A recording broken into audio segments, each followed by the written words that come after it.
me tell you something. Working on The Flash was a dream come true because I never really got to shoot any superhero type stuff. I love this stuff, read comics my whole life, watch all these movies, but I never really make, Jay and Silent Bob dressed up like Blunt Man and Chronic once in Jay and Silent Bob Strike Back, but generally I don't get to work in the tights genre. But it was amazing. It only happened because I fell in love with the show, and Jason Mewes' wife, Jordan Monsanto, runs our company. She called up the folks at she called my agent first, and she was like, he loves The Flash. Why don't you call them over at the Flash production company to see if they'd let him direct an episode? And my agent called up, and they said, oh yeah, okay, why not? Like, wasn't that, they weren't like, yes! They were like, yeah, well, he can't hurt it too much. And so I got called in to direct an episode. It's just that simple. So, I went to it. I'm not like good at my job. I'm one of those people that just fails upwards and stuff. So I'm a director, but not really the kind that you want directing anything. But I feel like I did a really good job on this. What I brought to it wasn't like, look at how I can shoot this, because I was never going to walk in and be like, you show people how to make the Flash. Like, they do it all the time, and it's awesome. So I didn't go to do my stuff. I went to try to do their stuff. What I brought to it was unbridled enthusiasm. I was crazy on fire on set in terms of boy, this is great. So before a take, this is what it would sound like. All right, folks, we did one, that was great. We're gonna do one more, just pick up a few lines, but that's gonna be it. Once we do this take one last time, we'll never do it again. So everyone enjoy it, because it'll never happen again in this lifetime. And right now, all of us are doing the greatest thing in the world. We're making The Flash. What's better than this? Let's do it. And so everyone was amped, what's he on? And I was like, weed. So they didn't really, that's what I brought to the process, was a fan's enthusiasm for the show. It wasn't that different from somebody at home watching the show being given a chance to direct it. Because you don't and people going, well, I don't know how to direct. That don't matter, neither do I. But you've got a bunch of people work on that show on a regular basis. You rely on them. So the DP, he's got the look of it down. The AD's got the scheduling, the cast. They know their characters better than I. So, because they've been doing it for 2 seasons. So really at that point, your job is one of opinion and suggestion, where you're like, ooh, I like that. Or you're like, or hey, I got a suggestion. Let's try this differently or something like that. So, in that way, I think I was able to do something different because I brought the fan mentality to it.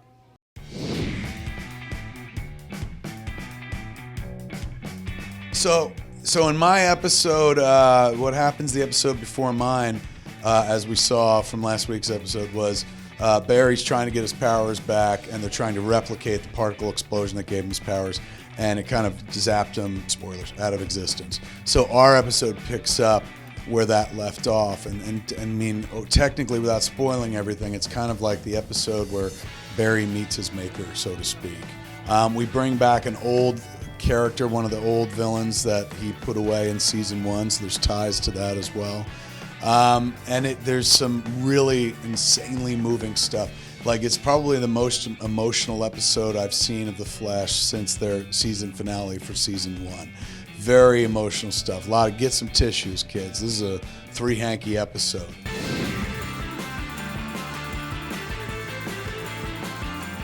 So before we started shooting, I was like, well, can I see some early episodes? Can I see what precedes me? So they showed me the episodes leading up to mine. I got to read the script of the episode shot before mine.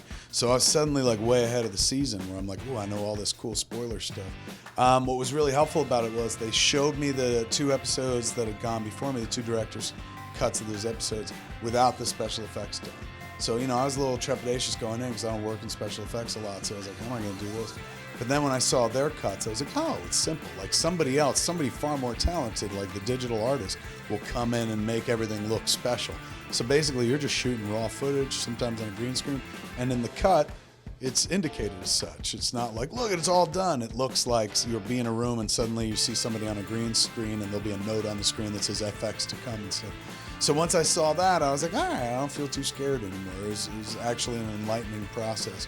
Allowed me to kind of approach the job a little easier. I was worried I'd get there, and I loved the show so much that I wouldn't direct. I mean, most critics say I never direct, but I thought I'd get there and, what am I going to tell these cats Grant would do something? I thought I'd be like, that was amazing. We don't have to ever go again. You're so good. All of you, you're such a super lady. I just go to pieces because I love the show. But oddly enough, my directorial instincts kicked in. even though, like, you know, I was a fan and I remain a fan, I had an opinion, like, at the end of the day. So we'd do a take and I'd be like, that was great, but if we changed it this, we would probably be even cooler. Let's do it again.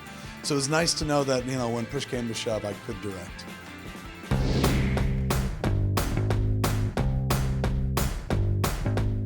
I know the nice thing about working on the show, directing an episode where I did, was I get to see how the season's going to end and even hear rumors about what's going to happen next season. So I heard some stuff about next season. I heard the end of this season is amazing.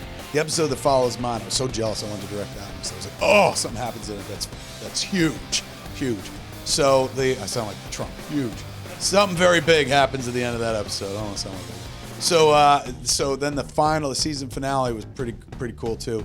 But what happens next year, they let me in on something they're working on. And that I was like, oh, I want to be involved in that as well. So you do, working on the show, directing the show, the byproduct benefit is you get to hear some stuff well in advance. As a fan, that's fun.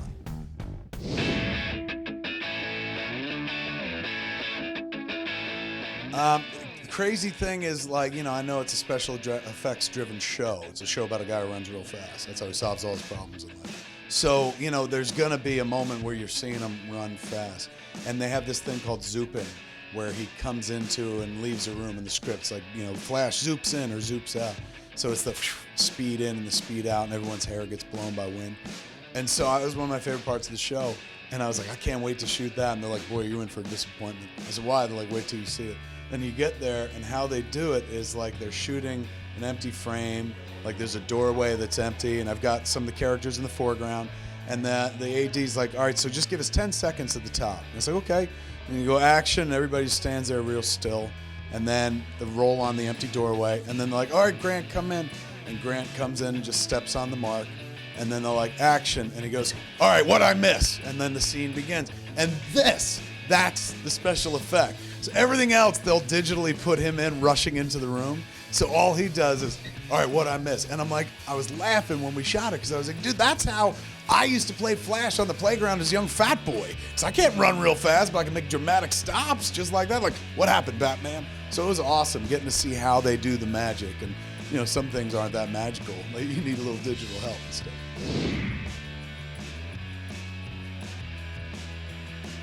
What I learned working on the show was it's about a week of prep where you sit around and prep the episode, you look at costumes, set your locations that aren't on a stage. Most of the show is shot on the sound stage. They build all their sets like Star Labs and the West House and stuff like that. But then, you know, there's a lot of real world stuff, and that's where they just go out into Vancouver. So you break the script down during pre-pro, which is about 5-6 days, and you figure out how much you can do here, what stuff's going to be off property and out in the real world.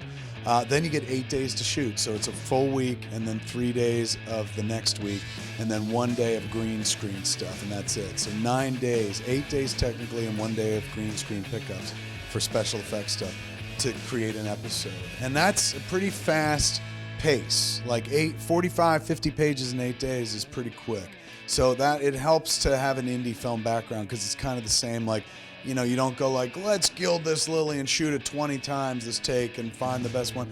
If you get a good take, like first take, you're moving on right away to the next take, because you gotta hit your times. You can't like finish the 8 days and be like, we didn't finish the episode, like then you're out. So basically you gotta make sure you do it all in a timely fashion, and it helps coming from indie film, because that's what it's all about. Spending as little time, spending as much money as possible.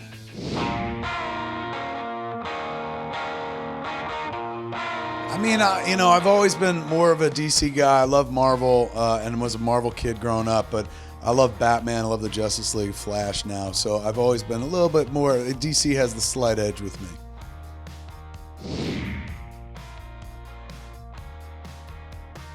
Yeah, you know, in terms of like the Flash and all the shows in the Berlanti universe, like Arrow and Legends of Tomorrow, they get to play in the DC toy box, so they get to pull out a lot of cool characters.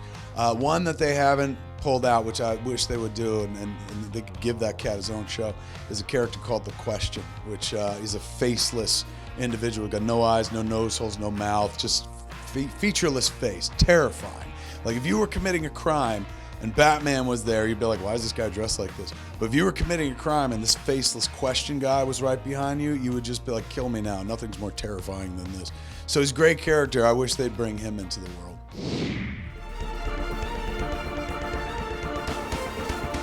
nice thing is that afterwards, Greg Berlanti, that produces that world, and they're all his shows, and Andrew Kreisberg, who's a showrunner on the show, one of the big producers on the show, they were like, you did a great job. You can come back anytime. You're part of the family now.